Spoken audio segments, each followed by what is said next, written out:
Hey everyone, welcome to Armbars Sidebars. Today we are joined by a star in professional wrestling. He's been involved in wrestling for around 2.5 decades, known for his time in Ring of Honor, TNA, New Japan Pro Wrestling, Zero One, and of course WWE, among numerous other promotions. Brian Kendrick, sir, thank you so much for joining us for part two. Thanks for having me. Happy to be back. I really appreciate it. Last time I'm still fairly new at this. I've only been going since November. So it's always a gamble when people, take a shot and give me a chance. A lot of times they have to see who I've interviewed and be like, okay, well, at least he's been with these people. So he's not completely, out of his mind. But once people give the stamp of approval for a number two, it makes me feel good. It means at least I did a halfway decent job where they don't completely hate me, So thank you so much. Absolutely, buddy. My pleasure. Before we get into questions, I do want to hit the plugs real quick, just because I like to hit them before and after. Where can people check you out? And I know, of course, there's Wrestling Pro Wrestling to check out as well. Yeah, I mean, check me out on the indies. Hopefully I'll come to your town at some point. Social media, Mr. Brian Kendrick, and that's it. Yeah, that's that. I guess that's the size of it. And don't forget, guys, we do have links in the description of every individual video that has links to any stores, any school, the Wrestling Pro Wrestling website. I believe we have his social medias, Instagram, Twitter, and like you said, check him out at shows. I appreciate it. Now, before we get back to your career, because we left off right around early 2003, maybe. I think that's about where we were. I want to touch on 2023 because you did something very cool right after our conversation. Actually, you might have been even working on it when we had our conversation. You were working with Bad Bunny for Backlash. Can you talk about that with us? Because I'm so curious about it because he's the biggest star in the world. Yeah, it was I was blessed with the opportunity. It was years back when Bad Bunny had that first tag match with Miz and Morrison, teaming with Priest. Bad Bunny was he's living in Puerto Rico at the time, but he was out there training in Orlando. And so he'd been training for quite some time for that match with, at least I know, Drew Gulak and Adam Pearce. And then when he was out there doing the Grammys in LA, I live in LA, and he wanted to continue to train. And I think it was a matter of he liked the way I trained. And that was it. So when it came time for this latest Backlash, he lives in LA now, or was at that time, and wanted to do some training. And per his request, the WWE got a hold of me, and I'm really grateful because I got to train with him and Priest, which I loved, and I got to go to Puerto Rico out of it. And so now I got a new favorite city in the world in San Juan, Puerto Rico. That's incredible. Were you producing the match too, like backstage? Like, were you working with them there, or were you just there watching it? No, I was just sitting there behind Jamie Noble, Jamie Noble's the lead producer on that, the producer on that. There was another wrestler named Jason Cade who lives out in LA and was doing some producing on I believe just a trial basis. I don't know if he's employed at this point, but he helped out as well out in LA. But yeah, as luck would have it, I got to go out to Puerto Rico per their request and sit behind Jamie Noble and Gorilla just in case. And that was it. Really, I was just brought on as a trainer, somebody he was comfortable with. I have to throw this out there because it's crazy. When you first went to WWE, and we're going to get to all that, but you had some of the old timers who were the agents and producers and trainers, and it's so interesting now to see yourself, Jamie Noble, Gregory Helms. Like, these are people who are trainers and producers, and it's cool to see over time how the different generations are coming up. Drew Gulak helping with training, when he was involved 13 years ago. So it's cool to see how people rise through the ranks and just how time works. It's wild. It is pretty funny that yeah, Shane Holmes is the new Lanza. You know what I mean? That's Jamie great. Noble is now Sergeant Slaughter. Yeah, it's very funny. It's very funny. And the position of agent has changed quite a bit. I don't remember agents back then saying, work hard camera or we're in replay. So it's become even more of a television production since Well, heck, since I had left the company, it's always becoming more and more honed and fine tuned, and so these agents have a lot of responsibility. It's hard work for them. Quickly back on Bad Bunny, what was your experience with them? Because again, like people, it's easy for people to forget. Because for example, I am not a fan of like Bad Bunny's music. I'm not a dislike it. It's just it's not my genre. So when he came to WWE, I only knew of the name. You know, I've heard of it Yeah. because of course he's the biggest artist in the world. Of course you hear of him. But it's mind blowing to see the stuff he's doing because if anybody doesn't have to do that, it's the biggest artist in the entire world. So could you talk about his passion for wrestling and everything like that? Yeah, so I mean, it's I imagine this one of the reasons you wouldn't be a fan is I'm guessing you're primarily an English speaker. Correct. I Correct. know I am. So a lot of us, when he did that first tag match, because we're talking guys in their 40s that speak English, they didn't know who he was. None of us had our finger on the pulse. Um, and and now to come back years later, when there's no doubt he's the biggest dude going. I mean, Yeah. he was the first non-English speaker to headline Coachella. He headlines it back-to-back nights. He goes then and he's waltzing down the Met Gala. I don't even know what that is, but I know it's for people who dress fancy. Yeah. Like this dude's everywhere. And so not only did he want to wrestle, but like he wanted to go balls to the walls and really, be a wrestler. It was awesome. Like man, I've got I liked him as a person. I like his whole crew, and what he was willing to do, like risk his body and all that, and not just risk his body, but put in that much time. To get a second place in Orlando to train with Gulak and Pierce, to have a ring set up in his house out in LA to train. Man, this guy wanted to be really, really good at what he did, and I thought he was. I thought he was incredible. It's super cool, super cool. Thank you for sharing that. Now we're gonna go back almost 21 years to the day of today. Actually, it's like when this comes out, it'll be I don't know 21 years and a week or two. But before you jumped back to WWE, there's a big match of yours I wanted to discuss from July 27th, 2002, and I'm curious how well you remember it. Because I know it's been so long, it'd be easy to forget a lot of matches, but this one feels kind of important. 60-minute four-way Iron Man match with Low-Ki, Christopher Daniels, and Doug Williams to crown the first ever Ring of Honor champion. Now, I know at this point, Ring of Honor was still relatively new. It was a booking, but it was starting to get that buzz because you had the RF video selling the tapes and all that. But the main part is it's 60 minutes. At this point, had you ever done a 60-minute match? No, nowhere even close. I hadn't done a half-hour match at that point. Now, mind you, though, too, it was a four-way where you would tag in and out. So 60 minutes, it's a little bit deceiving. But it's still, we had to be out there for an hour. What I will tell you is it was hot as balls. It was, I think you said it was July. Yeah, July 27th. Yeah, there was no air conditioning in that building. So it was just, fans put up like like us broke people have in our bedrooms, just like fans. It was brutal. When you would take a deep breath, you might as well be sucking in soup. It was hot. That's what I remember. And also it was like I'm one of these four guys. That was really cool. Because there's some badass wrestlers in Ring of Honor. So I was flattered, that's for sure.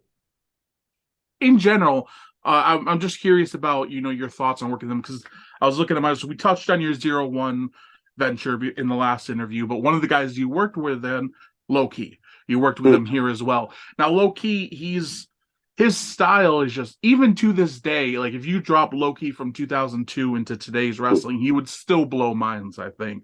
What was it like seeing his style at the time? What was it like working with him, and what were your experiences with him as a whole? Because I think you also worked with him later in TNA. I could be wrong on that. Oh yeah, I mean we wound up teaming years later. on New Japan tours when I was Yeah, yep. coming here and there. Um, so I think Loki is gonna be regarded like a dynamite kid. Oh, I okay. think he, yeah, I think he's gonna be a guy that's gonna be studied, and people are gonna go like, "Damn, this guy was completely unique and brilliant and believable, and he really cares about what he does." I mean, I think there's a lot of good wrestlers at that time. I think there's a lot of good wrestlers at any time. Mhm. But man, Loki is incredible. And as you said, if you put him out there today, and I think the advantage of today is guys like Loki had already laid the groundwork for like smaller guys can be used in main events. And so if Loki was 30 years old right now getting a push, and hell, he could do it right now, 40, you know, Mhm. um, he's awesome. I guess I'm just gushing, but I think Loki is a, honest to God. I think he's going to be studied by people that want to be great pro wrestlers 20 years from now. From a fan's perspective, I always saw him as like the most believable form of a smaller wrestler because you don't even notice he's a smaller wrestler because he's so intense and he hits so hard. The closest thing to an equivalent I can think of today, their styles are completely different, but Ilya Dragunov on NXT and NXT Ugh. UK, where even though he's so much smaller than everyone, he has so much fight and intensity, you don't even realize it. Like you forget it. So that's my favorite now is Ilya. I think Perfect. Ilya is incredible, incredible, incredible. Uh, there was a time when I was working for WWE and I was doing these NXT UK tours, but I wasn't wrestling, but they had me wrestle a match or two there. Mhm. And so it became apparent to me that WWE was finishing up with me being a wrestler. And so, I mean, I even reached out to Ilya. I said, "Man, if this is the way it's going to be, I want you to be my retirement match." Wow, that's I really think cool. he's awesome. Yeah, yeah, yeah. Now, luckily, I'm not retired, Mhm. and but I still want that match with him. I think Ilya, he's a human cartoon, but man, I think he's the real deal. So I definitely see the similarity. Like this is a tough bastard. Yeah. And the thing with Ilya is like, if anybody else tried to do what Ilya does as a character, and like, Mm. it would be probably be really corny. But for whatever reason, it's cool when he does it. Like he's in there doing the wave to the music, and he's coming out with the jacket, and like he looks the way he does. Like it shouldn't work, but with him, with everything he brings to it, it works amazingly. It's hard to explain, but it's just natural. Yeah, I agree. I agree. Uh it's it would be a mockery if somebody else did it. I I think he's wacky enough to I don't know what you're talking about mockery. I think it's all serious to Yeah, him.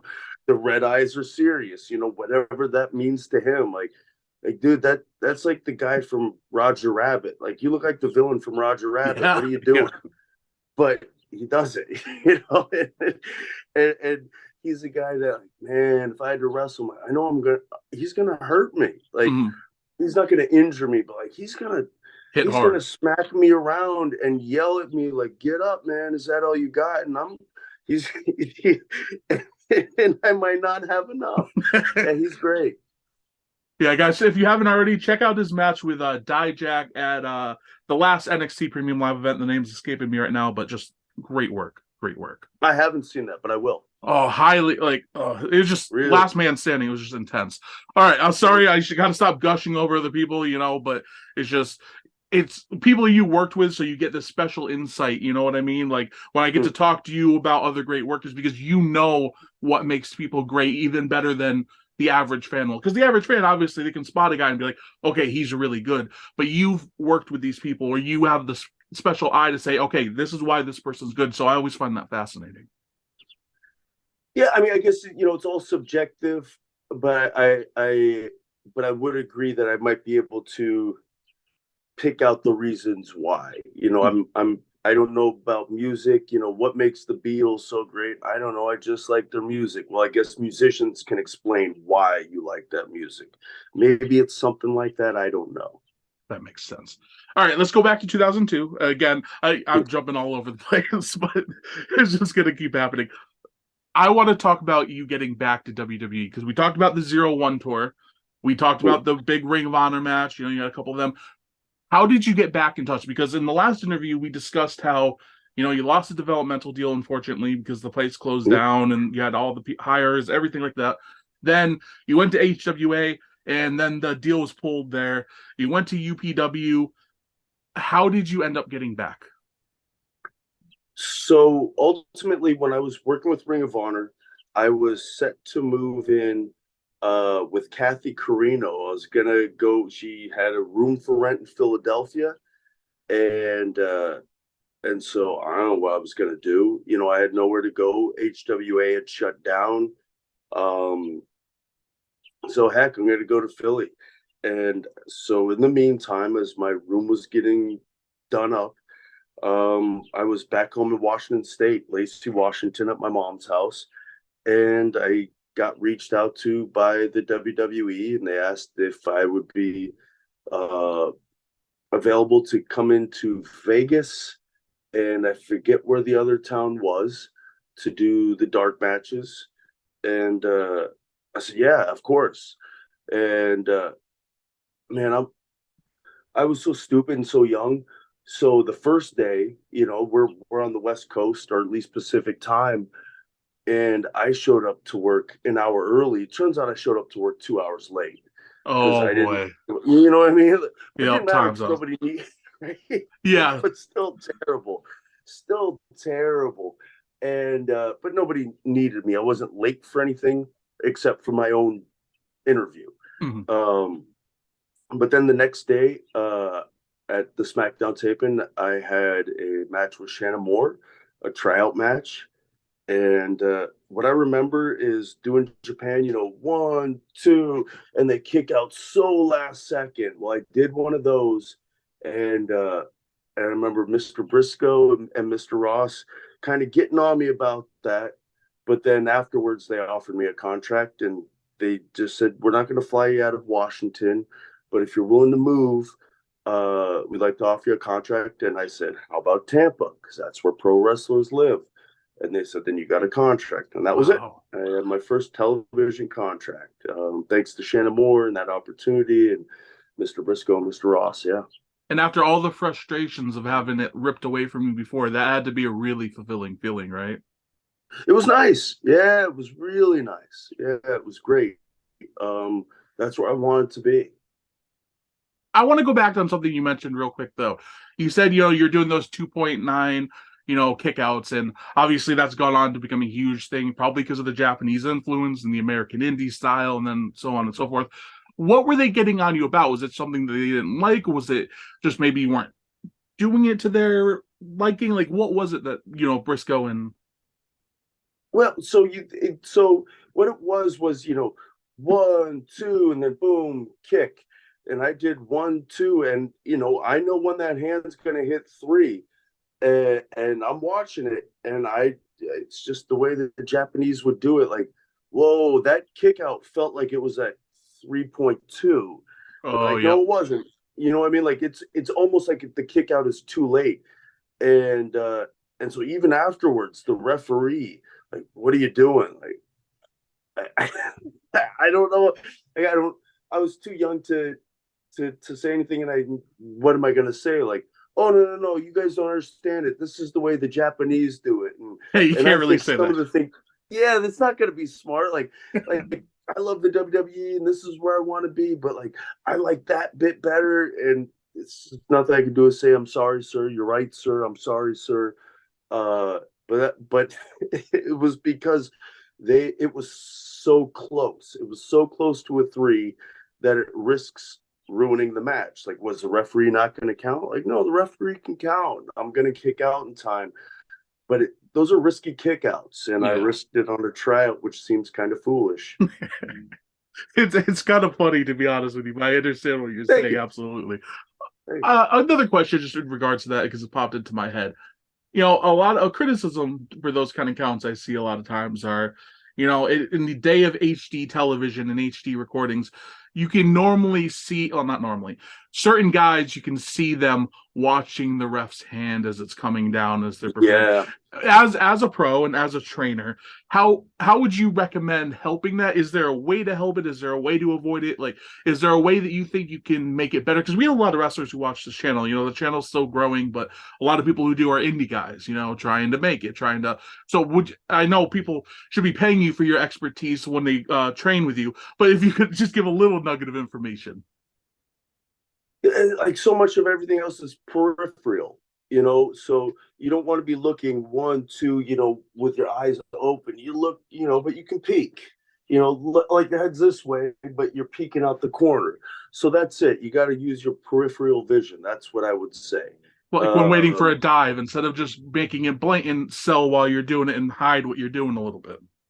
Pretty please, yes, because if you're looking at the guy that he's going to dive on you, then what you did was you caught a dive.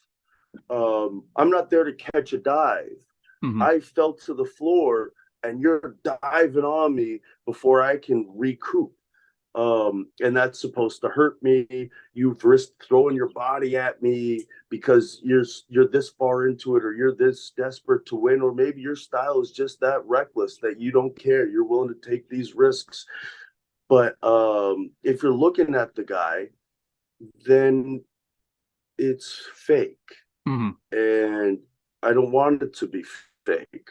And that's not to say it isn't fake in the sense of predetermined and fake. And I'm not afraid of the word fake. Mm-hmm. But I don't want it to be obvious. Every movie is fake, and that's fine. But we don't see the boom mics. Yeah. And Black Dynamite, the hilarious movie from 15 years ago, when you see the little boom mics in the scenes, because it's lampooning crappy movies. When a wrestler isn't with a head down and using their peripheral, they're looking at the guy, hands ready to go. It's the same as getting ready to get shot off, and they've got their hand out. Yeah. What are we doing? And I think it's because they, at least for me, I can't speak for anybody else, but for me, when I do that, it's because I'm thinking about what's next. And if I'm thinking about what's next, then my attention and intention, they're both internal. So Mm-hmm. I'm calculating inside. So my body's kind of like this, okay, because I'm thinking about something else. But I can't be thinking about anything. I need to be reacting. It needs to be real. So, my shoulder. Oh no, here he comes. At least that's what I like about wrestling. But wrestling evolves, and everybody's gonna have different opinions of or preferences as to what wrestling they like best. Absolutely, that makes sense. Again, I keep leading us down different paths, and it's just That's gonna okay. keep happening. Two of the guys who you worked with a lot when you came back, and you already mentioned one, was Shannon Moore, and then actually you mentioned the other guy too, Jamie Noble. Can you talk about working with them first of all, then, but also just over time, because I think they were guys you also dealt with in HWA, if I'm correct. I might be mistaken on that. Yeah. Yes. So Yes. Shannon Moore, in fact, lent me his Kid Dynamite tights. there you I think it was go. the first time I ever wore tights. Man, they couldn't have been cooler. You know, like I'm just thinking about it now, but like that comedian Theo Vaughn, that's who Shannon Moore reminds me of. I always wonder when I see Theo Vaughn, it's Shannon Moore. That's who he is. They're just funny Southern dudes, man, and they're nice and they love their wrestling, and they don't screw around with it. I mean, they have a good time, but they're not going to be like man, I stuck my hand out. Who cares? So what if I looked at you on the dive? They take pride in their work. Mm-hmm. And so by the time I met them, even though they weren't much older than I was, they'd already had TV experience at a young age.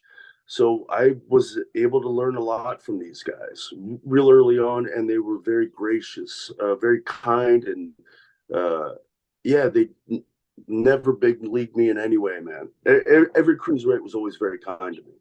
Shannon Moore to me feels like a guy who's very underrated. I think, he came from that Omega crew, and naturally, you had Matt and Jeff who are the main focus. And I think Helms got a lot of focus, but I think Shannon Moore doesn't get the love nowadays that maybe he should. And, who knows the reason why for that. But he's someone I'd love to talk to on the channel because I think, he's not in the public eye very much. And I think he should be because I think he had a great career.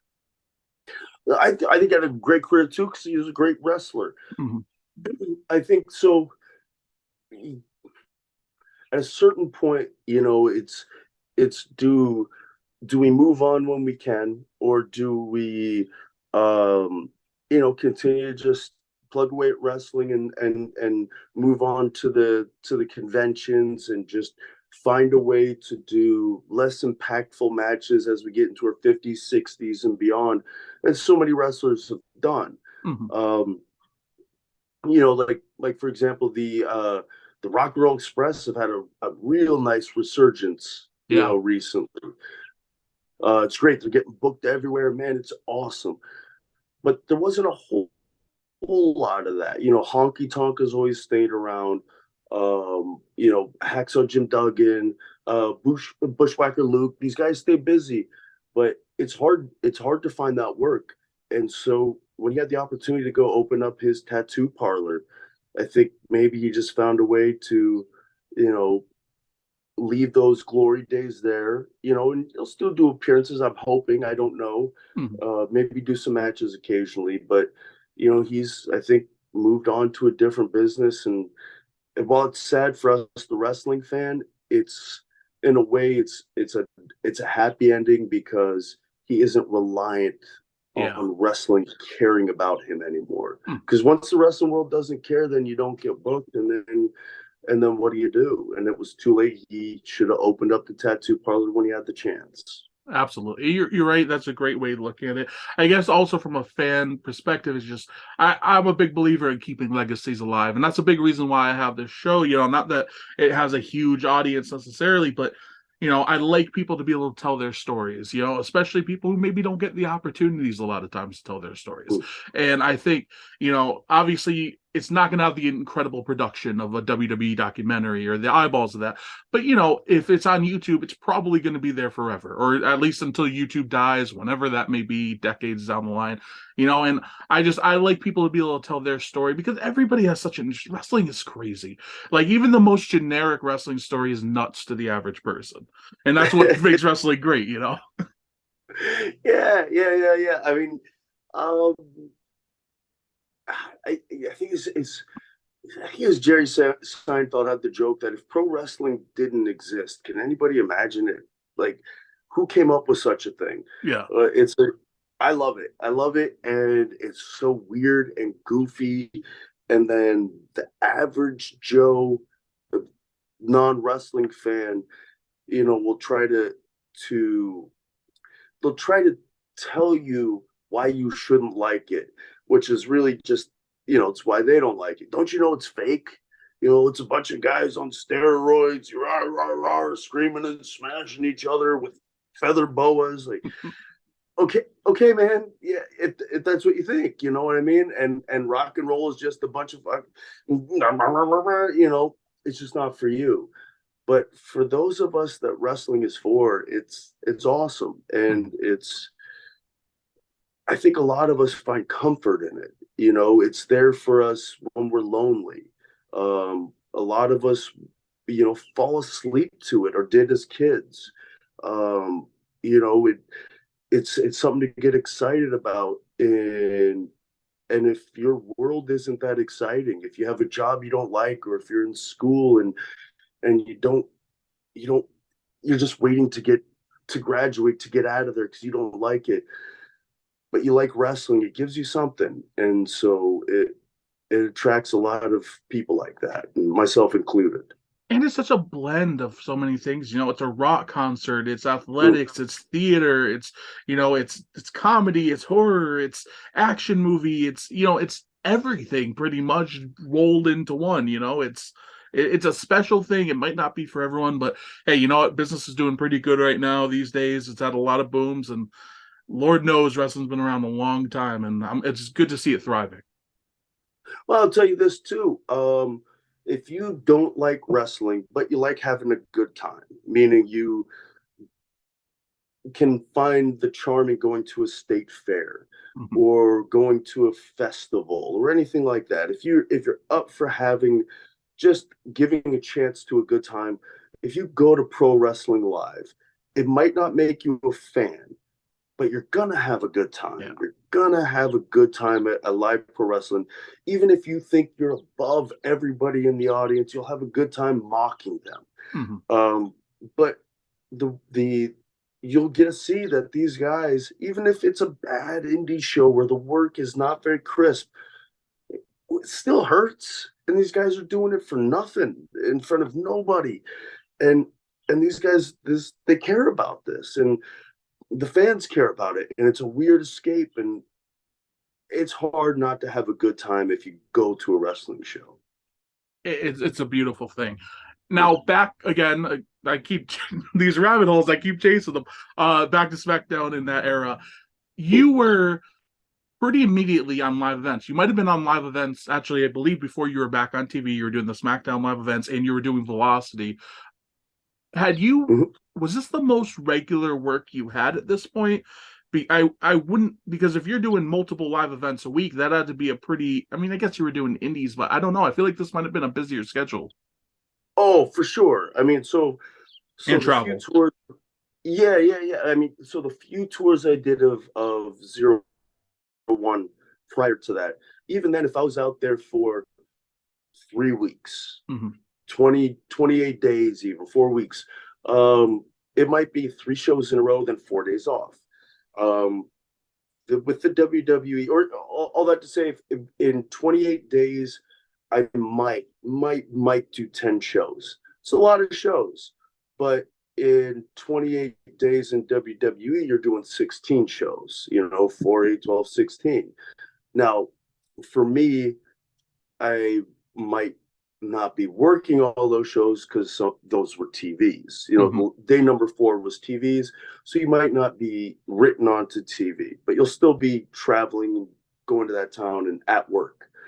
So yeah, by far, for me, the WWE schedule has been the busiest schedule I've ever had. I loved it because I got to see the world. See, that's what I wanted to know because the schedule traveling, it's not for everybody.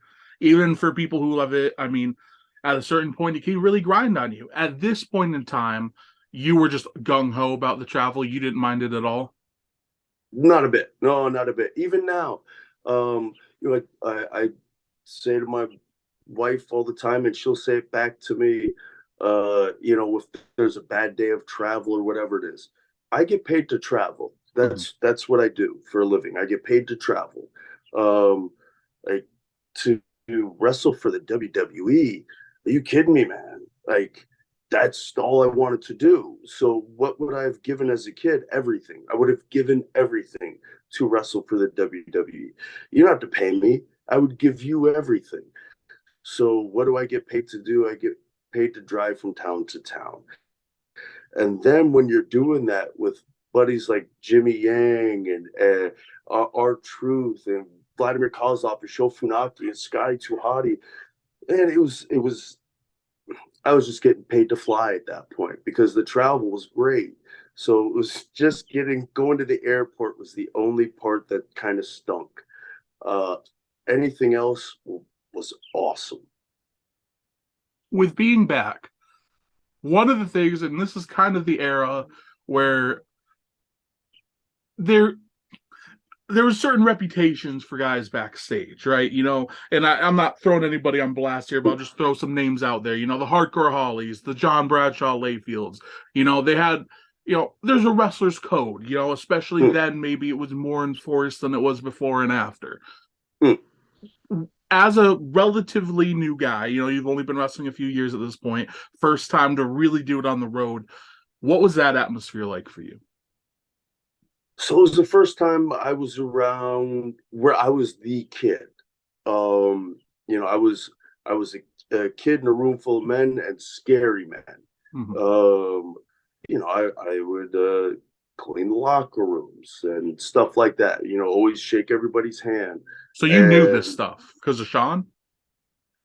I knew this because I'm not smart, and I'm not saying I could read people, but the clues are so obvious Mhm. that you can't help but read the situation. Um, what really saved me, uh, and not that it saved me, but yeah, was William Regal being a trainer of mine. Okay. After Sean, Mr. Regal, that was Memphis, and so having him just go like, this kid's all right. Didn't mean that they wouldn't, you know, treat me like whatever, but at least they knew that okay, this kid is serious about wrestling. And so I had that, and as long as I did what they asked, or just did it preemptively, what I assumed they were going to ask, everything was all right. Um, the most I'd gotten as far as like yelling at would have been from Mr. Benoit, but that was because he was critiquing a match that I would ask him. I would ask him every show, sir, if you would have an opportunity, would you please watch my match? And he had yelled at me from time to time because of how sloppy my psychology was. How can you do a tornado DDT like that and have him kick out?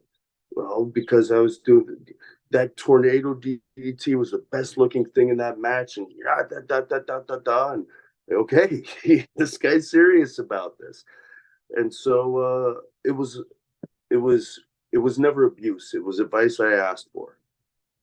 Very cool. And that just brought up a memory in my head. We've interviewed Sal Renaro 3 times on the channel. He last time me and you talked, he wanted me to say hello to you. He wanted to give a shout out. Unfortunately, I got the message after we were already recording, so I missed the chance. But Well, right back at him. But Yeah. one thing he said is he was talking about a 4-way he had in Ring of Honor where he was trying to do a springboard Rana and something got messed up. Somebody was in the wrong position and he thought he blew it. So he was furious. Well, not furious, but he was like disappointed with himself when he got to the back. And then people were like, whoa, what was that kick? That was incredible. Make sure that's your finish. And you bringing up how that tornado DDT should have been finished just popped into my head. It's like sometimes it's like that's such a little thing people don't think of, but having like your best looking thing be the finish is it should be more obvious, but it really isn't sometimes. There was a match I did with a kid. Oh, he's great. He's awesome, dude. Out NXT UK, and he's kind of work on the submission finish, but what he wanted to do was the Eddie Rey Mysterio Halloween Havoc Tornado Oh, DDT yep. Knuckle, right? And I was okay, but bro, that's the finish. Like, huh? And I was insistent on it. Like, that's the finish, man. Like, nothing you're gonna do after that is gonna be better than that. So we're leading towards that. You don't think like after that you kick out and no, dude. And yeah, I guess the kids in the back were very surprised when it was 1, 2, and 3. Whoa, they were shocked because that's not his finish. Like, dude, it's the best looking thing you're gonna do. So where are we gonna go from there? If we're going for emotion, if we're trying to capture these people, and songs tend to fizzle out, and movies don't even necessarily end on the bum bum bum. Hmm. But in a pro wrestling match, we can end it on that bam, right on that note. So let's end it on that note. You're not going to get any higher. Anything else you're going to be doing is swim it back upstream. So if that's your best thing, build towards that. And yeah, that's that that A Kid finish was thanks to the DDT I did with that Supernova and I did on a velocity match, and Mr. Benoit yelling at me. Yeah. What happened exactly?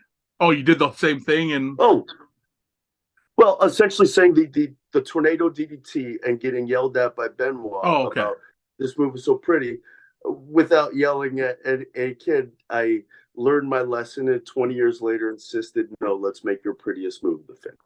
That's great. And he's another guy. He's doing so well on NXT as Axiom now, and he's so smooth. Like I was he as smooth when you were working with him? I can't quite remember, but like he has like a weird ability to make everything look perfect. Like his kicks, his movements, like he doesn't miss, which is just I don't know how because he does such athletic stuff. He's an oddity. He's from small town Spain. I don't think he'd ever left small town Spain prior to wrestling. He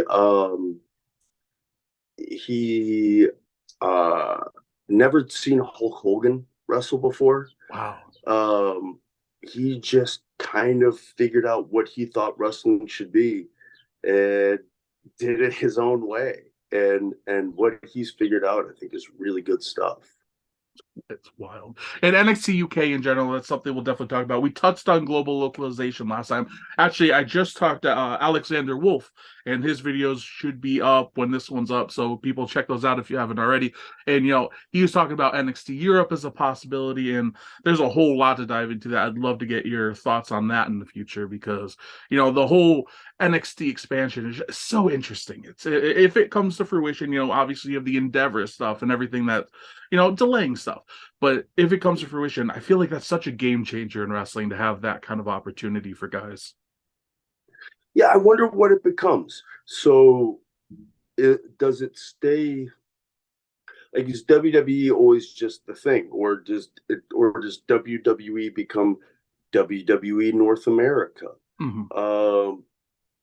Is it or is it like the NFL and then the NFL Europe, which I Yeah. don't know if you're familiar with it, what that was, but kind of a minor leagues of Europe, and meaning nobody goes from the NFL and gets promoted to play for the Berlin Dragons. Mm-hmm. So is it kind of like AAA baseball, or is it seen on the same level? I don't know, but what it was incredible wrestling, and the wrestling itself was different enough that that I don't think it's either really a pecking order. It's just a preference at some point. I feel like the pandemic is what really messed up NXT UK because it was really building, and then the pandemic hit, and you had to do a year's worth of best ofs, and then you had no fans. I mean, obviously, it crushed a lot of wrestling companies and everything like that, but it was really riding a wave of momentum. And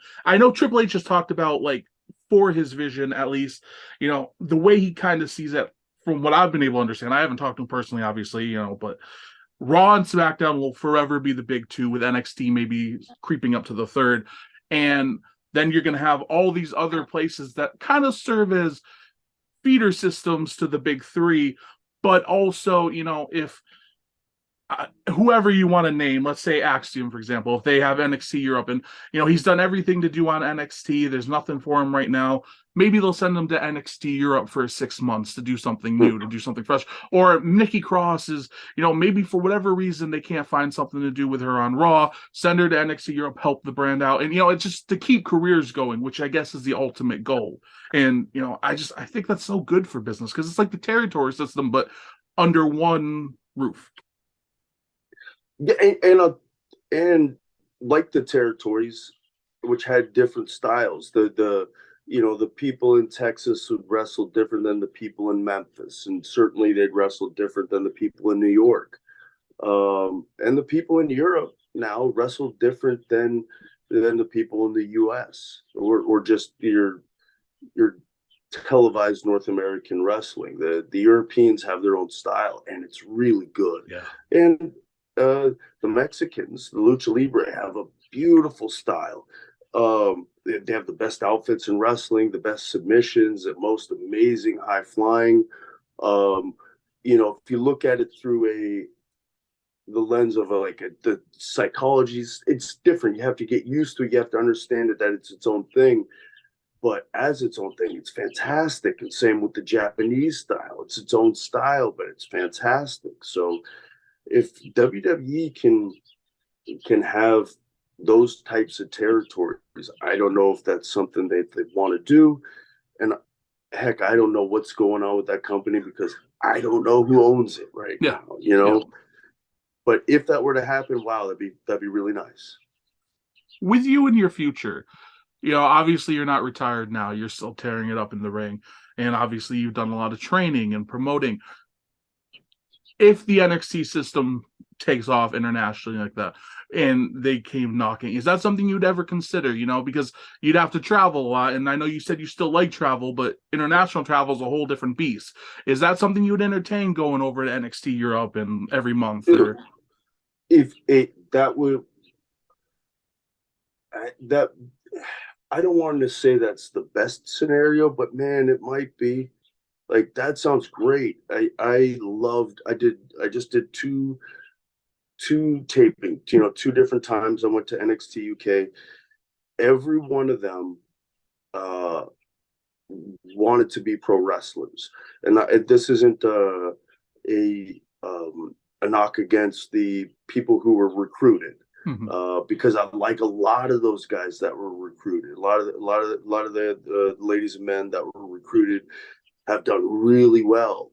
But the weirdo that it takes to want to be a pro wrestler, I like those people. And when they don't have the size and the natural look, athletic ability to be pro wrestler, but they say, I don't care, I'm going to be a pro wrestler. That's who everybody in NXT UK and 205 Live, these were all guys who were wrestling for $0 at one point, and for a long time, for a lot of those guys, were wrestling for $50 or less. So I've got a soft spot for those types of people, and I love going to Europe.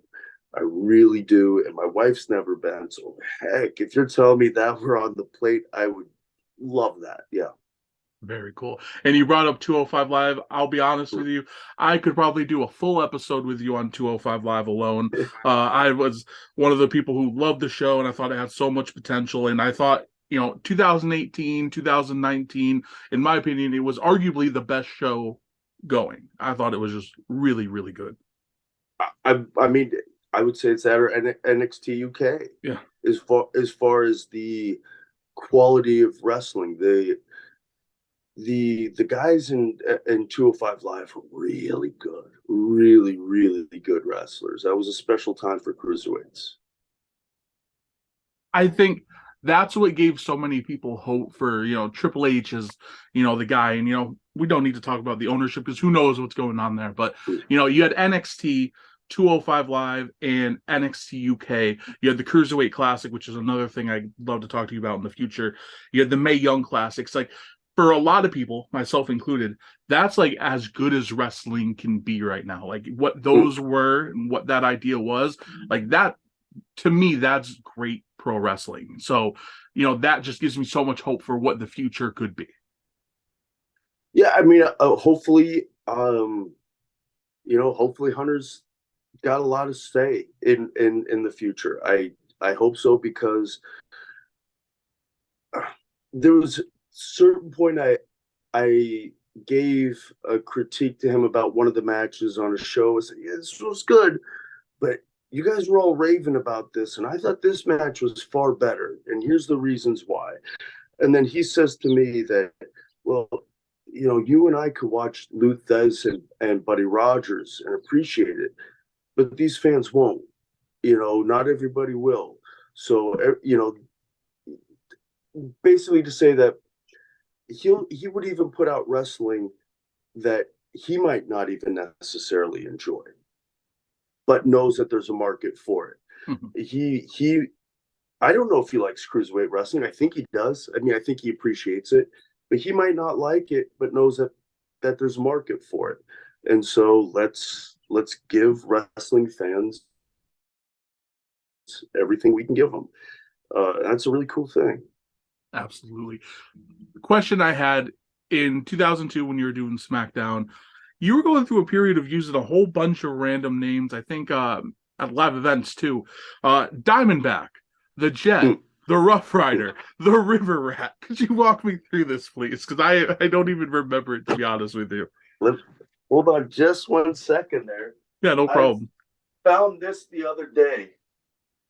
This, let me see if I can't even put it on. Oh, it's probably going to give me eczema, but I found this in a bucket. This was the the penguin. Yeah, it was. None of it was my idea, but they didn't know what to do with me, and so they just gave me the local mascot of whatever arena we were in. So I don't remember. I remember the River Rat. I couldn't tell you what town we were in. It might have been the Rochester River Rats, but they were the local hockey team. And so they just gave me these terrible outfits, these different, terrible gimmicks to go out there and be the local, like, ultimate hometown jobber.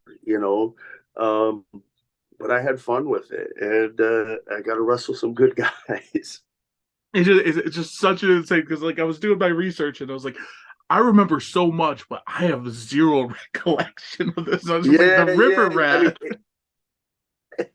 Rat. one time only in some arena on a velocity match. Maybe wrestling Sho Funaki, more likely than not. Yeah. And that's the magic of, the internet and social media. There's so much that you can say bad about it, but the fact that I can easily look that up and forever have that, associated with you is great. What Yeah, yeah, I like it too. As far as I know, and you can correct me if I'm wrong, you had your pay-per-view debut in 2003. It was May 18th at the Judgment Day event. It was John Cena and the FBI against Chris Benoit, Rhino, and yourself. Now, I know you had that infamous segment with John Cena. Was that before or after this? Because I definitely want to talk about that if you can recall it. It's probably in this I era, though. Yeah, it would have been right around that same time. I think maybe it went from. Yeah, yeah, yeah. Okay. So yeah, it was before that. Um it was because I wound up getting concussed in that match. And the it wasn't that bad. I wasn't knocked out or anything, but it was enough to make me vomit. And this was something I was trying to hide because I'm young and I want to stay on the roster. And I Different wound time, up different place, too. yeah, yeah, yeah. And it's uh I would do it again today. Uh but I was vomiting, and Rico Constantino heard me vomiting. Are you all right? Yeah, I'm all right. I'm all right. And like, no, you're not all right. And so, he was a kind man who went and made sure the doctor saw me. They took me to the hospital, and there's nothing the hospital can do. Say, hey, you got your bell rung. You can't wrestle for a couple of days. And then shortly thereafter, I had the match with Cena, and the match was real quick, but it was all around that time. How did you get hurt in the six man? Do you remember? Yeah, I mean, I was getting kicked in the head by 300-pound muscly dudes. That'll do Uh, it. yeah, yeah. There was no, I don't remember what move it would have been, but I think it was probably just as simple as that. Me trying to make things look as good as I can. So instead of sticking up a hand, I stuck out the chin, which I'd always stick out the chin, but you try to throw that hand up, and I didn't want to. And I'm sure it was just me not protecting myself. In the lead up to the match, then you had the infamous, and everybody, guys, go check it out. It's definitely on the network and Peacock. It's definitely on YouTube. Your rap segment with John Cena, which remains arguably one of the funniest things. I actually, perfect timing. I listened to something wrestle with Bruce Pritchard, and one of his old shows just randomly went on while I was showering one day, and he was putting over the segment about how you were maybe like the best person to do a segment with him, you and Kurt. Can you talk about it? Because it was hilarious. Yeah, so I mean, John and I were about the same age, and he was pretty new to the company. We're both pretty similar sense of humor, and the idea came up. I don't know who pitched it, but Brian Hebner was beatboxing at live events, I think in Alaska, Um, but caught him beatboxing. Well, he didn't catch him. He was on the microphone doing it for everybody before the show. Somehow it got pitched. John Cena being the rapper. So I was this kid that was going to come in and goof on him. And what I do remember is I wanted a clock. I want a goofy outfit. I want this goofy outfit, and I want a big clock. Flavor Flav Um, style. yes, and what I tried to do was set the clock for the appropriate time for when the segment was going to air. So hopefully the clock was accurate to when the segment aired. But that was it, man. With that being said, you know, John and I were writing the rap. John's the writer, but how about this joke and how about this joke? And then Shane McMahon came over. What do you guys got?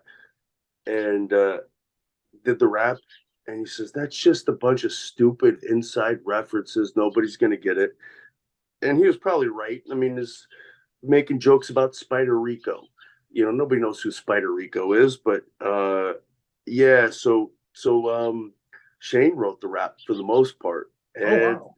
it worked. It was great. I mean, why wouldn't he know it? He's fourth. He's fourth generation in this business. Yeah. He knows a thing or two about pro wrestling, and he sure knows a lot more than I do, and about audiences and what'll get over. And he was right. He got over, at How least to the extent that he needed to. Yeah. how was it working with John C? Because at this point, John was still very green. You said you're about the same age and everything, but he went on to become, arguably a Mount Rushmore figure in WWE with the run he had. And I've heard a lot of stories, and I don't know how true this is. I heard he was very supportive of 205 and the 205 guys, and he would try to help them out too. So from this period and then later on, what were your experiences like with John? Yeah, so right away, was he was a younger guy, so it was easy to cling to him. Same sense of humor, all that stuff.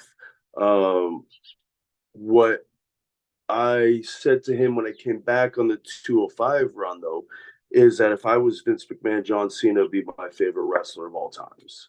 Yeah. The consistency, so many guys who get to stardom, they leave, and John never left. He stuck around for years and years and years, and did all this charity work.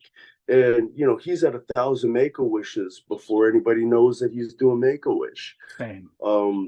He's a guy that if I there's the locals, meaning like the guys if we're in Milwaukee, and there'll be indie wrestlers from Milwaukee, and they're sitting in the stands, being as small as they can, and quiet and respectful.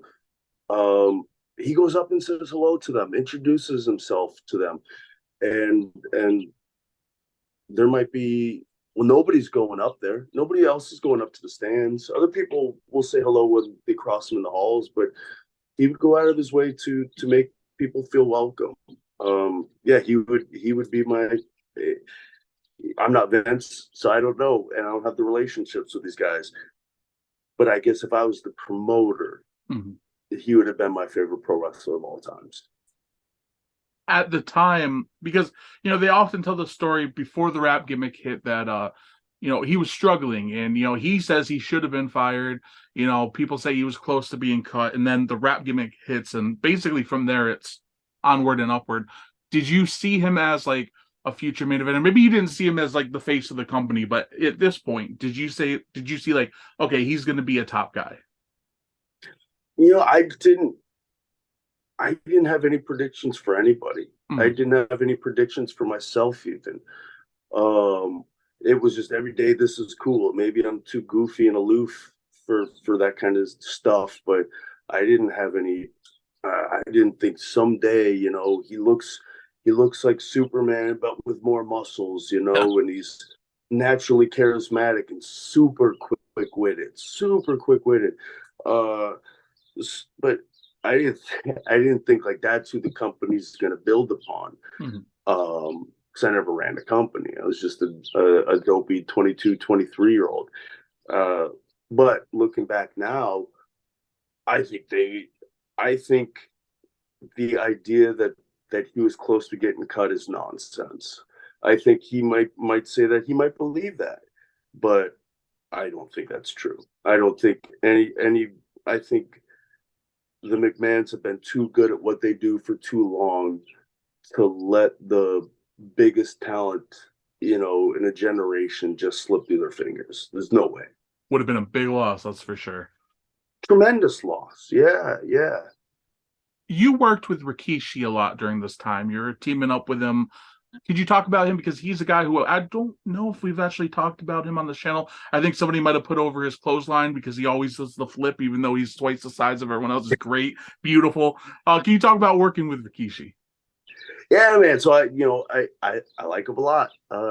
Seen him in signings not too long ago, and Scotty and I are still buddies. So I like that. I like that crew. With Rikishi, he's the guy that I tell students have for years that for a tag match bump and feed, watch Rikishi. Meaning, if you make a hot tag and there's two guys feeding in, the way I would do a comeback is I would just tell guys, I'm going to find you. And then when you're tired of bumping, you feed to a corner, we'll take it from there. And I'm just going to run and bam, bam, bam, hit you with whatever I have time to hit you with. But what Rikishi would do is the perfect traditional hot tag where he'd stand in the center and he wouldn't move without three. They go to him. Yeah, they'd come to him. And the reason they come to him is because they're trying to shut him down. It makes perfect sense. But bam, bam, and the snap, the precision. He threw the best standard, like when I say standard, but like textbook tag double feed comeback that I can think of. It was brilliant. And he could move like incredible. Every Samoan can move. Every Samoan can move. It's crazy. Look at and then you look at that family, because they were already big at that point. But if you look at how they've been solidified in the last couple of years with Roman and the Usos and Solo on top, and then you got Jacob Fatu running things in MLW, and it's wild how you had the Wild Samoans, you had Yoko, you had the Samoan SWAT team, and then Rikishi and Umaga, and their history is just insane. It's incredible. Dude, it's crazy. It's crazy. These second generation guys, third generation guys. But dude, these guys are I don't know. They have a whole roster in their family. It's bananas. And there's more coming. You had Zilla, who is Umaga's son. He just debuted for Booker T's company. My wife told me about this, and she goes, so hanging out with Umaga and Umaga's wife years ago, either Detroit or Houston at WrestleMania. And then, his wife had a bit of an accent, and so just remember, take a picture, and she goes, do you think that was the little boy that took the picture? I think it was. That was so long ago. Wow. That this little boy is, out there about to be a star. Yeah. Since you brought him up, Booker, right? Yeah, you started working for Booker, and of course, Booker has the ties right to NXT. So who knows? Who knows what could happen there? And he's proven to be a heck of a coach, a heck of a system. So yeah, besides it just being in his blood, this kid's gonna do all right. You brought up Umaga, and he wasn't in my notes, but since you brought him up, how much of a relationship did you have with him? Because obviously he was doing 3 Minute Warning, and then Umaga itself, and you guys were on SmackDown together, I think, in 2007-ish, maybe. If that sounds right, 2008. Oh yeah. In fact, we were Umaga Eki and his cousin Maddie and I were roommates in Memphis. Wow. Okay. Yeah, I mean, wait, is Maddie Rosie? Yes. Okay. What is Roman's brother? Yeah. We were this big old townhouse we were renting in Memphis. It was Lance Cage, Shooter Schultz, Jason Sensation, Molly Holly lived there for a little bit. Danielson for a bit. What a crew. But yeah, it was crazy. It was always revolving door. But I stayed in that place the entire time, and so it was. Yeah, Maddie Eki and I were roomies for a bit. One day, I leave to go to training, and somehow my car, which is parked like this, has been turned 90 degrees. It's stuck between two poles. Turns out a couple of Samoans lifted my Oh cheap my little Honda lord. Soul. Yeah. I've got fond memories of Eki. That's incredible. Thank you for sharing that. You were part of another extremely memorable segment. This one was actually before that, I think, before the Cena one, but I gotta bring it up. Big Show, The Undertaker, you were the telegrammer. Yes. What in the some of the book is just so funny in retrospect because it's just insanity. What was this like for you? So what I remember with that was it was being discussed. I didn't know it was being discussed, but it was being discussed, this idea, and who this kid, can this kid do it? Anyways, I guess it must have been Bruce that was pitching it. Because Bruce comes in and finds me in the hall, gives me the script, and so he says we're going into the meeting, and Vince was having his meeting. Again, I'm young, stupid. Okay, whatever you say, Bruce. I don't realize like how important that is. Like people don't cough in those meetings. They'd rather choke to death than sneeze because they don't want to, interrupt the meeting.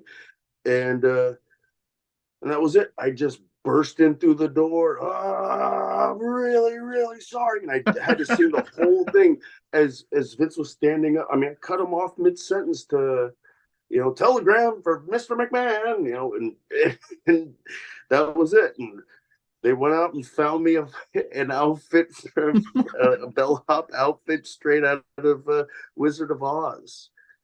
And for those of you who don't know, basically the segment was it was basically a setup, I believe, but you were playing a what's the word, a telegrammer, apologizing to the Undertaker for Big Show, and then Big Show would come out.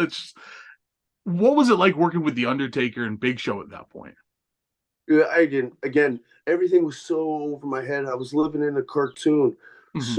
so I just thought it was another day at work. Like it was awesome. Like, whoa, I'm here with the Undertaker. This is cool. But I didn't think like, no, man. There's wrestlers here who've been working for 20 years. Well, I mean, not for WWE, but in the wrestling business. Like Bob Holly might not have had a segment with Undertaker at this Yeah. point. He probably had, but if you know what I mean, like I didn't realize how rare and big of an opportunity it was. I don't know if I would have cherished it anymore if that were the case. And if that were the case, maybe I would have cracked or crumbled under Nervous, the yeah. yeah. Name that's come up now a couple times between us both is Bruce Pritchard, and he's a guy who, he speaks very positive about you in London as a tag team. He thinks you guys are one of the best of the era, which I don't see how anyone could argue. What were your dealings with Bruce Pritchard? Because he's a controversial guy. First of all, he's hilarious. He has a ton of personality, but apparently he's an incredible agent, Bruce Pritchard. But at the same time, there are people who have been really critical of him. What has been your dealings with Bruce over the years? Yeah, I don't know what their criticisms would be unless they just don't like how they were booked by him. Maybe they didn't like. I don't know what they would like about him. I think as far as a mind for wrestling goes, I think he's brilliant. I think as a person, he's always been very kind to me, and he hasn't. Uh, he's never lied to me. Meaning he's never lied to spare my feelings. Mm-hmm. Which I would prefer. I still like a nice delicate touch when telling me that I'm good. But he wouldn't tell me positive when the truth is negative. And so we worked together in both WWE and TNA, and then back again with WWE. And I I like him. I think wrestling is better for him. I understand why companies keep hiring him. And if for some reason he parts ways with WWE, I think that there should be a bidding war for him amongst the other companies. And from my understanding, he's one of the highest level position people in the company right now. And you know, it was 6 years ago, 5 years ago, where he was saying, "Oh, I'll never be welcome back," and things change. That's the wrestling business, right? That is the wrestling business. Yeah, what I don't know this from personally, but you know, Mr. McMahon and Pat Patterson and Bruce Pritchard, those were the guys for the Attitude Era. It was those three guys riding in the car, putting shows together. Um, so yeah, this guy knows what he's doing. I mean, the wrestling might be generating more money now because it's and I think a lot of that this is Hunter and with expanding internationally, but in the United States when wrestling was not just drawing good ratings, but it was on the cover of TV Guide and Saturday Night Live had wrestlers on, and it was big. If you were cool, you watched wrestling in the '90s, and Bruce Pritchard was part of those ideas, like heavily. Him and Vince and Pat Patterson. There's very few people who can say they were there for Hulkamania, Warrior, the New Generation, the Attitude Era, the Ruthless Aggression Era, and yeah, after 2008, he was gone for 7-10 years, but then he's back for the pandemic, and then he's back for this new rise. He's been there for so many generations. It's hard not to think that there's a great mind there to be able to survive that long and thrive. Yeah, he's he's. I mean, this is what he's meant to do. It's a great way of putting it. We talked about Big Show and Undertaker briefly, but I want to get back on them just as entities in general because Big Show, massive human being. How much did you work with him throughout your time in wrestling? What was it like working with a guy that big? And was that something that you had difficulties with? Because you're not really a small guy by like today's standards by any means. You're like average, by today's standards. But back then, it was a lot more bigger guys outside of the cruiserweight division, and Big Show is the biggest of the big guys. So what was it like working with somebody like that? So there was one time, I might have been on SmackDown and he was on Raw or vice versa, but they had a house show in LA, and I got a call that morning, early afternoon, from Johnny Ace. Hey kid, what are you doing? Huh? There's nothing, sir. Hey, we got this house show at Staples Center. I'd like you to come in and work the Big Show.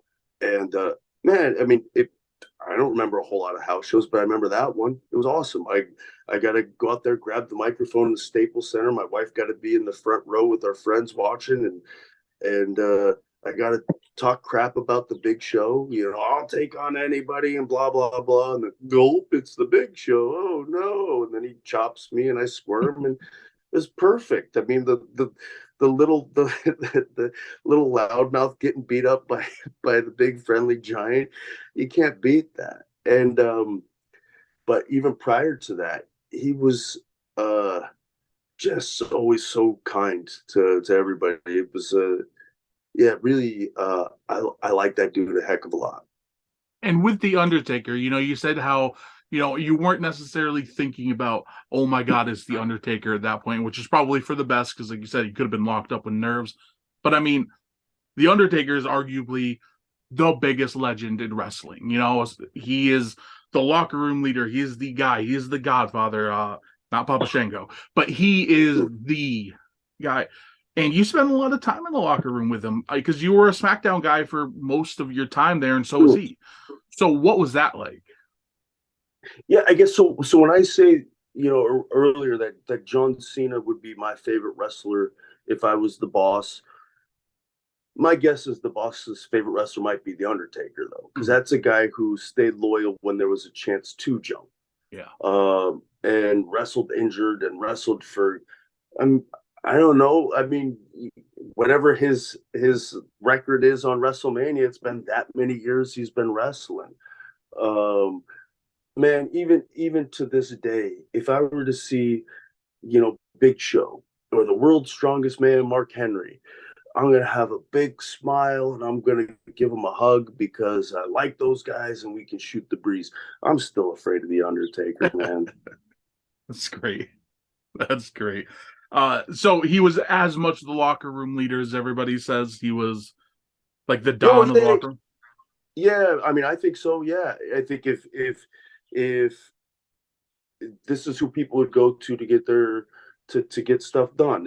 If let's say somebody thought I was a punk, they would go to him and say, "Hey, this kid's a punk," and then he would get it handled without even having to get his hands dirty. Hey, okay, make sure this kid's out of here, and yeah, he uh, I guess like a Roman would be today. Um, things need to be up to a certain standard.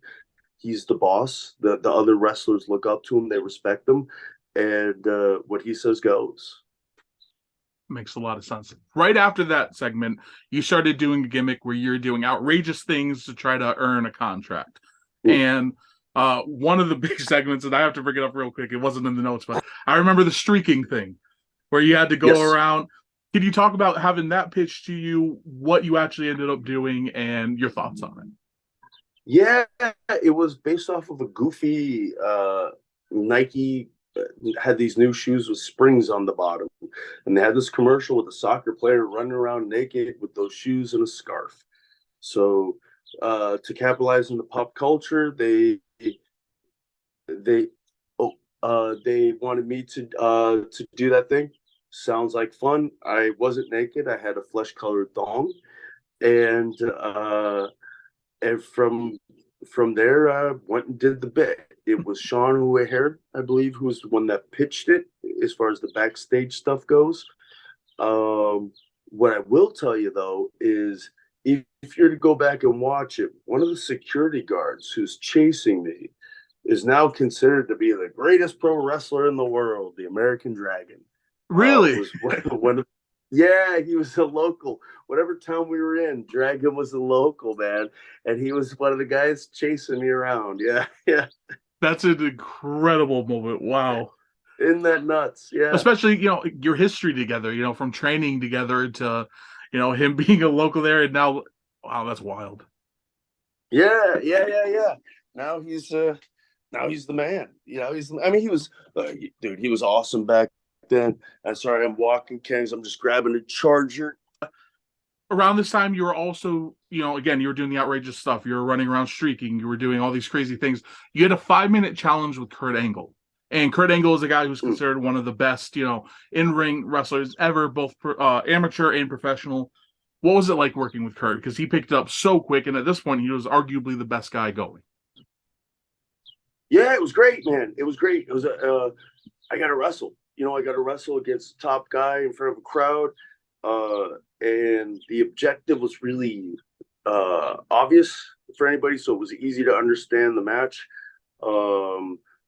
Beautiful ending where I come just short. I liked it. I liked it, and Kurt was very kind both before and after the match, very complimentary, and I think that match helped at least prove that I wasn't a goof in the ring. You know what I mean? I might be an idiot backstage, it might be whatever, but like at least I can go out there and keep up.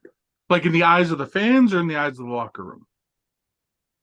In the eyes of the locker room, yes. Okay. Because I guess for the fans too, because you're doing all this outrageous comedy stuff, and now here you are in a match with Kurt. Like that's got to be, a good stamp. Like even if you lose to Kurt, it's like if you're having any offense on Kurt Angle at that time, it's like okay, this guy's legit. Yeah, and if you could put on a match that gets people to care, if they think, oh, here's the idiot who does this stuff, but at the end of it, if you hit a missile drop kick and do a deep cover and they think that maybe you could win, if they go, oh, when you come just short, like, oh, I feel for this guy. Like, like this stuff's fake, you Mhm. know, like this stuff is fake. And so you have to be able to pour yourself out in such a way that these people are willing to pour themselves back out. You know, you have to believe in it so much that they're willing to believe in it. And so to get people to care, it's nice.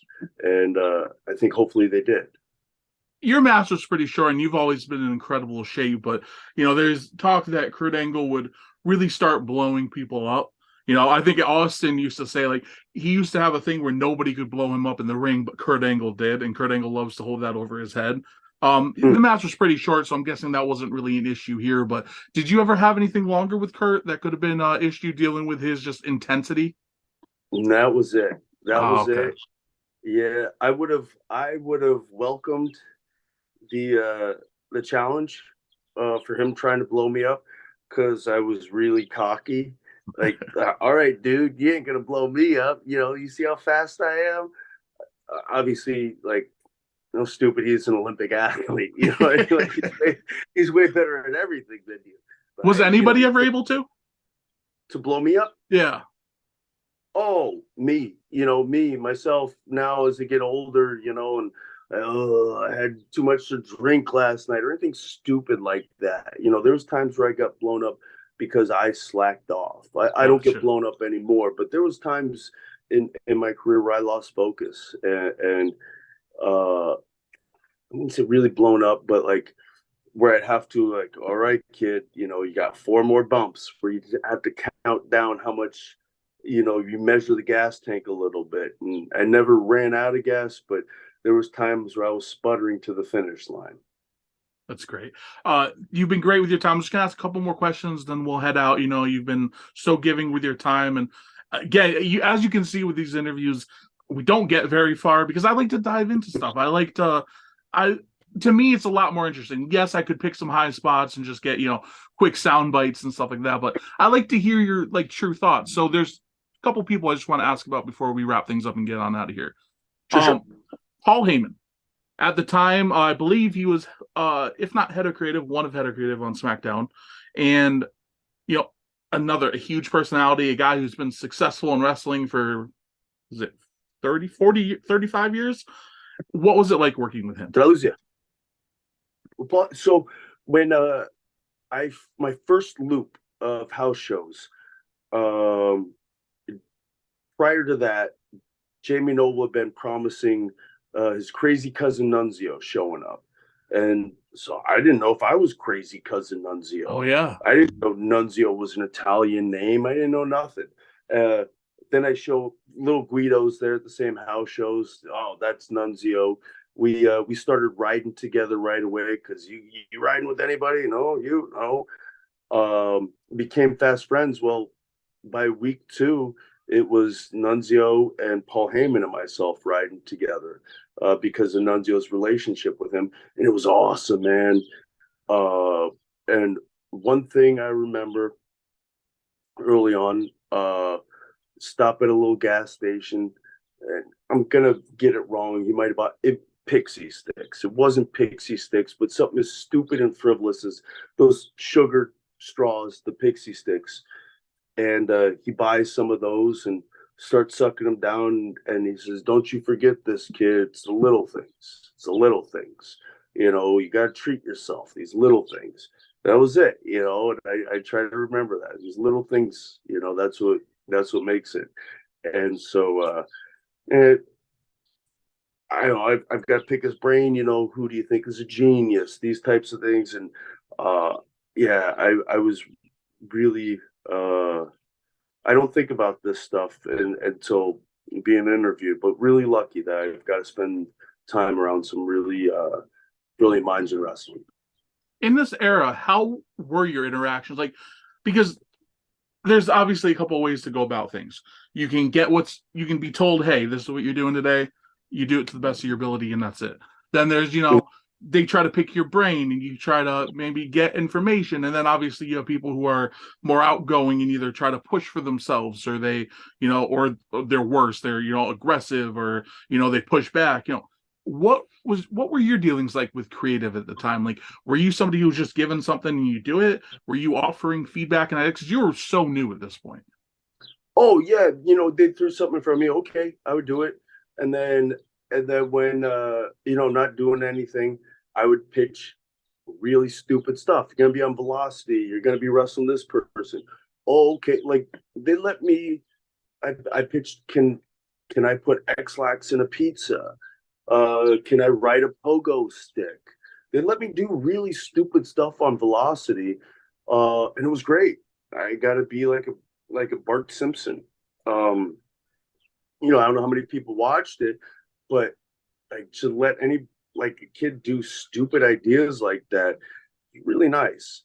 When it comes to SmackDown or Raw, no, we've got, this is important. They've got their stuff. So I, especially when I was young, I didn't do anything other than say, yes, sir. Thank you, sir. As a performer and as a talent, how do you look at B shows and C shows? And I'm not saying that to be dismissive, but there's a pecking order of importance because you see different mindsets from what I've seen where people are like, I could wrestle my whole career on main event or superstars and I'm living my dream. I'm wrestling, I'm traveling, I'm doing this. And then you have other mindsets are like, oh, I'm on main event. I should be on this show. I'm miserable. And I'm sure that can change too, depending on the period, your age, your drive at the time, and everything like that. But for you personally, being on Velocity, and then later when you're doing main event or even 205, although 205 is more of a niche B show, so it was kind of probably more exciting. But you get the idea. Like for the B and C level shows, what was your mindset like for being on shows like that? Was it a good thing, a bad thing? Were you happy, unhappy? So I never reached such levels of success in the WWE where me doing a Velocity or main event was a slap in the face. There was time where Paul and I had been tag champs, and then we moved brands, and then we're wrestling on main event or whatever the equivalent was at the time. Probably Heat. Yeah, it was probably Heat. Sorry, no worries.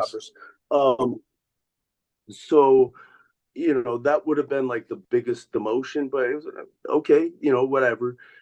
What you do get with those is more freedom. You have a more receptive audience as far as the first drop kick of the day, the first body slam of the day. You get a lot of advantages from being on that. I know there were certain guys though that were they'd be steamed if they'd have to wrestle that show. And yeah, I remember talking to a tag team when I came back in 205. I'd watched the matches and they did a main event match and they phoned it in and they're laughing in the back, hey, another day at the office. And hey, you guys aren't asking me, but if I were you, I'd be ashamed of myself. You guys are better than that. All four of you guys are better than that. You should be upset that you shouldn't be laughing that this was easy. You should be angry that you guys aren't the tag teams being used on TV right now. And the reason they're not using you guys is because you're happy putting on matches like that. Now I don't know if that was the right thing to say because certainly they didn't ask me. Mm-hmm. So it was probably the wrong thing for me to say, but it wasn't received wrong. They all accepted it and understood. And I think they all agreed. I think that they were laughing because they're laughing to ease the pain.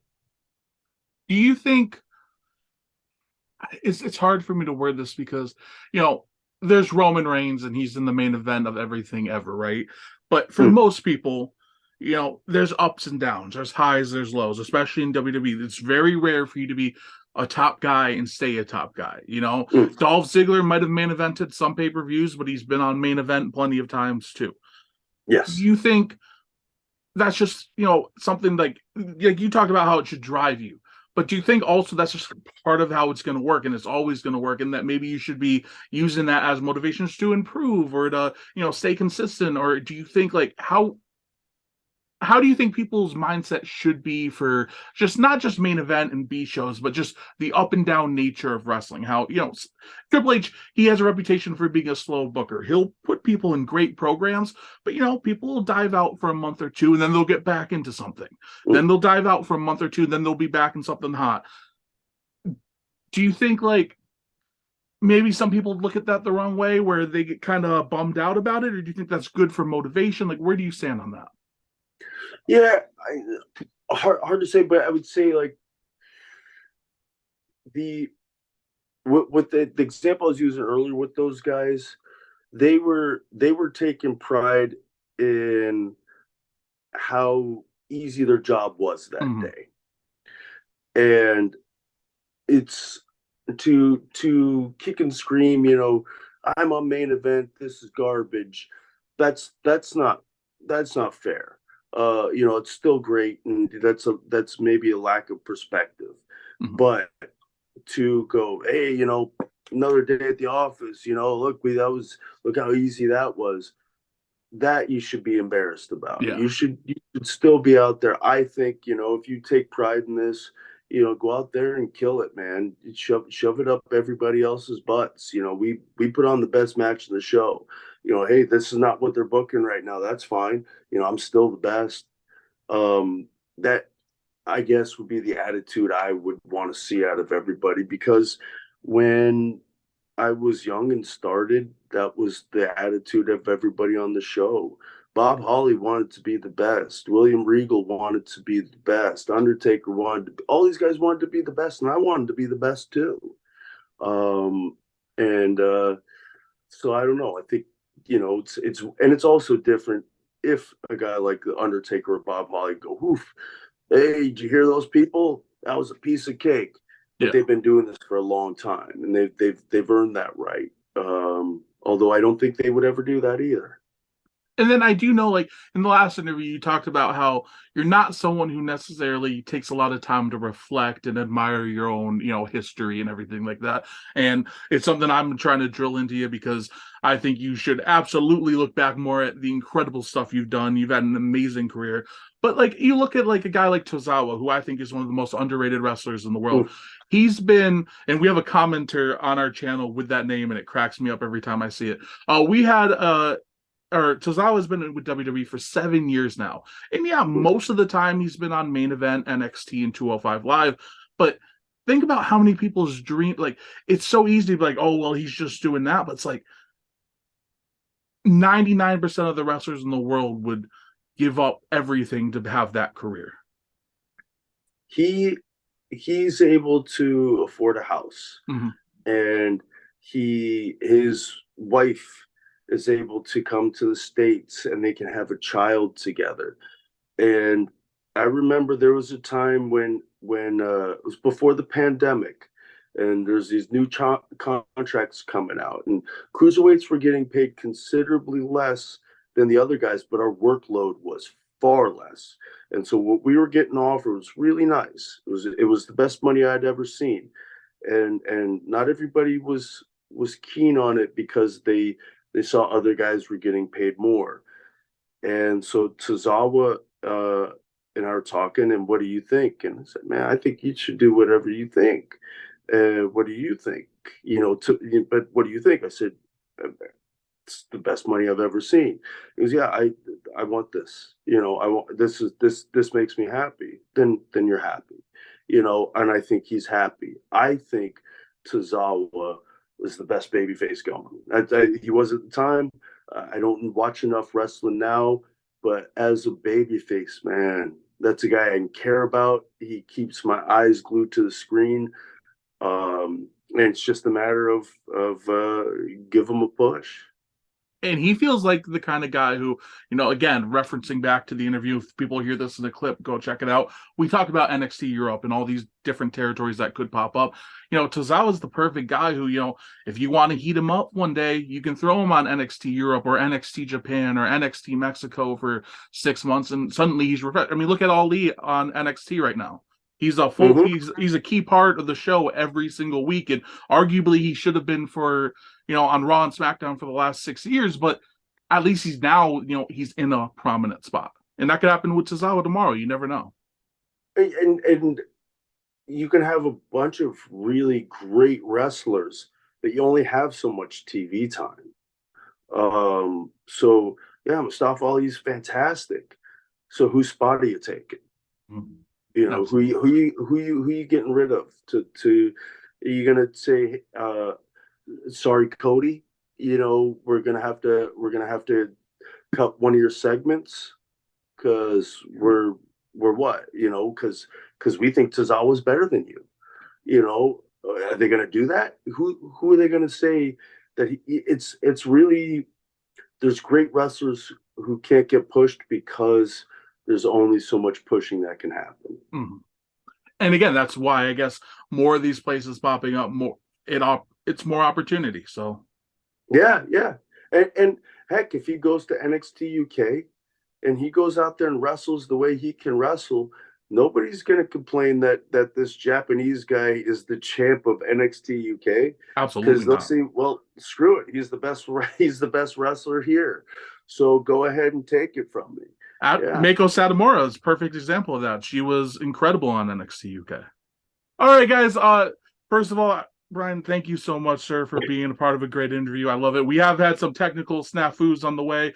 You gotta love technology and the internet, but I appreciate you being so giving of your time. I love talking to you. You have such a brilliant mind for wrestling, and I love picking your brain. We didn't get very far, but we talked about a lot, and it's great. We made it to the early 2000s anyways. Yeah. We were in like 2002 and we made it to like 2003. But you know what? There we go. It was a great talk and I really appreciate it. I asked this as a last question. Every time I do an interview, even if it's part 2, 3, 4, 7, what does the future look like for Brian Kendrick? Oh man, I barely know what the past was like. The future, forget about it, buddy. I don't know.